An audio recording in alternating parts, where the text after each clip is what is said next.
हम दिखा देते हैं वो आखिरी बार जब राजा रघुवंशी अपनी मां की संपर्क में आया था, उनसे फोन पर बातचीत की थी, तब सोनम उसके साथ थी और वो हनीमून पर थे।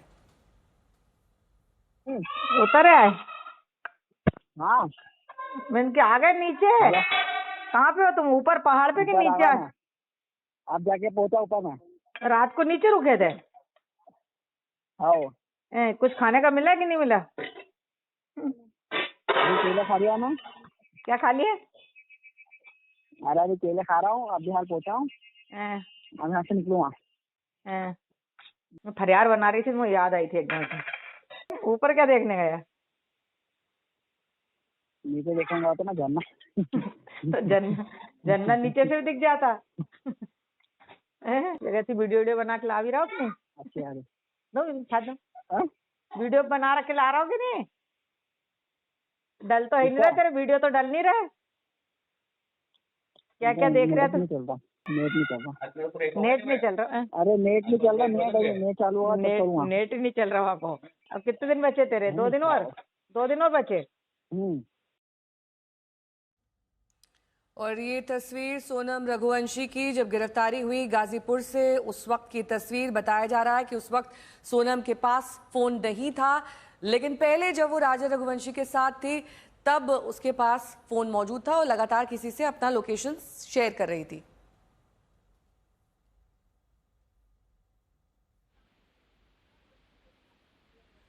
मध्य प्रदेश के मंत्री कैलाश विजयवर्गीय जी इस वक्त हमारे साथ फोन लाइन पर जुड़ गए हैं। कैलाश जी, बेहद हाई प्रोफाइल ये मामला बन गया था, लेकिन 3 राज्यों की पुलिस जिस तरीके से समन्वय से काम कर रही थी वो वाकई काबिले तारीफ है। भले ही देर लगी हो, लेकिन अब मामला सुलझ गया है।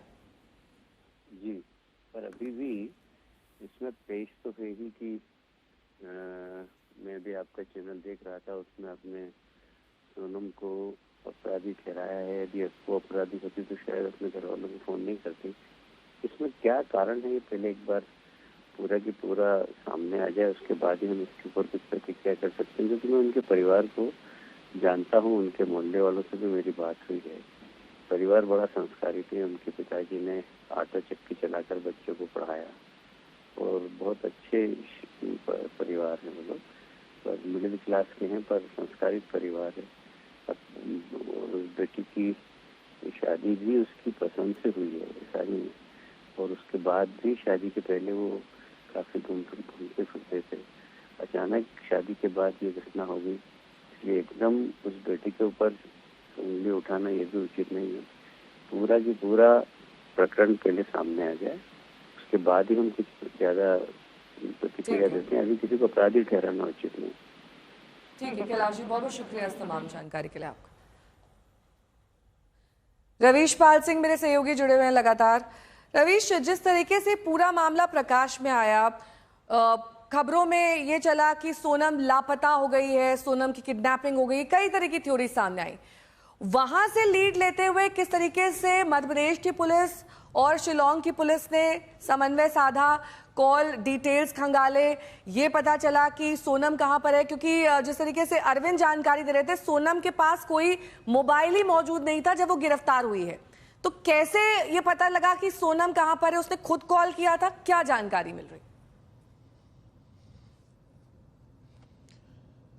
जी बिल्कुल, ये बिल्कुल बात सही है। सोनम को जब पुलिस ने पकड़ा है उसके पास से कोई मोबाइल फोन बरामद नहीं हुए हैं, जबकि अभी तक की जानकारी के मुताबिक सोनम अपने साथ 2 मोबाइल फोन रखती थी और दोनों मोबाइल फोन उसके साथ मौजूद थे जब वो हनीमून पे गई थी। इस बात की पुष्टि उस सीसीटीवी फुटेज से भी हुई है जो आज तक ने 2 दिन पहले ब्रेक कराया था, और जिसमें आपने देखा होगा कि सोनम और राजा रघुवंशी जब होटल से निकले हैं उस नीली कलर के 2 पहिया वाहन में, तो उसके साथ, सोनम के साथ 2 मोबाइल फोन थे। लेकिन पुलिस ने जब उसे आज गिरफ्तार किया है तड़के, तब उसके पास से कोई मोबाइल फोन बरामद नहीं हुआ है। और इसके पीछे की एक बड़ी स्पष्ट वजह पुलिस का साफ तौर पे कहना है कि दरअसल सोनम को इस बात की भनक लग चुकी थी कि उसके फोन को भी कहीं ना कहीं ट्रैक किया जा रहा होगा, और इसीलिए उसने फोन जो है पहले ही जब ये वारदात को अंजाम दिया था उसके बाद ही उसने अपने फोन को कहीं ठिकाने लगा दिया था। अभी फिलहाल क्योंकि बयान देने की स्थिति में सोनम है नहीं, अभी उसके बयान हो नहीं पाएंगे। बहुत ज्यादा जानकारी सोनम की तरफ से अब तक मिल नहीं पाई है। वन स्टॉप सेंटर में जहां उसे रखा गया है वहां पर बहुत जल्द पुलिस के आला अधिकारी जो है वहां पहुंच के, महिला अधिकारी भी जिसमें शामिल होंगी, वो सोनम से पूछताछ कर सकती है। देखिए, जो जानकारी अभी हमें मिली है, बहुत शुरुआती जानकारी इंदौर पुलिस से, वो ये कि इंदौर पुलिस ने कॉल रिकॉर्ड के आधार पे संदिग्धों को सबसे पहले ट्रेस किया था और उनको पकड़ने के बाद ही आगे के इस ऑपरेशन को अंजाम दिया गया था। दूसरी सबसे महत्वपूर्ण बात यह थी कि जिस तरीके से राजा रघुवंशी के पास से सोनम की शर्ट मिलती है, एक रेनकोट मिलता है, वो पुलिस को कई सवाल खड़े कर रहा था, क्योंकि पुलिस का यह मानना था कि अगर टूरिस्ट स्पॉट पे किसी की हत्या हुई है और उसकी पत्नी लापता है तो इसकी दो संभावनाएं हो सकती है, या उसकी हत्या हो गई होगी या फिर उसे किडनैप किया हो गया।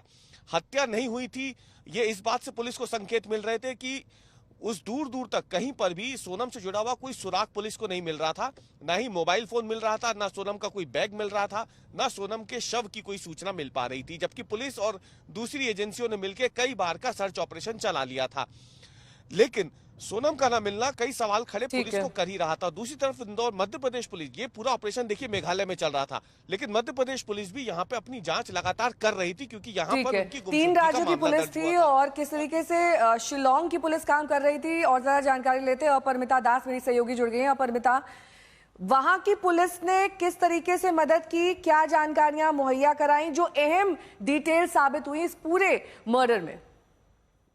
तो पुलिस को जब तक पता चला तब से उन्होंने सर्च जारी कर दिया था। तो पहले उन्होंने सौरा में ढूंढा, वहां पे जाके 4 तारीख को जब राजा रघुवंशी का शव मिला नीचे, 2 तारीख को, तब उसके सामने एक हथियार मिला था। उन्होंने पहले बोला था कि यह हथियार नया था और ऑनलाइन परचेज किया गया था।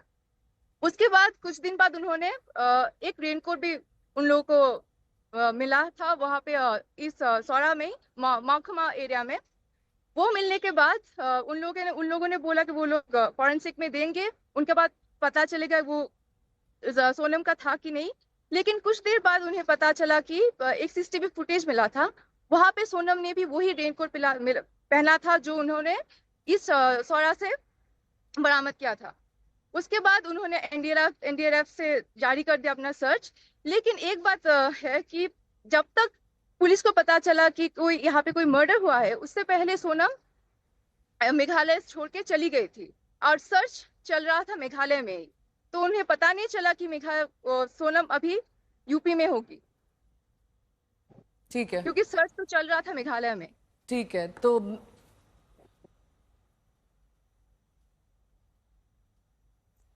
अभी भी उन लोगों ने इन्वेस्टिगेशन ऑन रखा है और आज दोपहर को हमारे home minister Prestone Tynsong media को प्रेस कॉन्फ्रेंस में बुलाएंगे।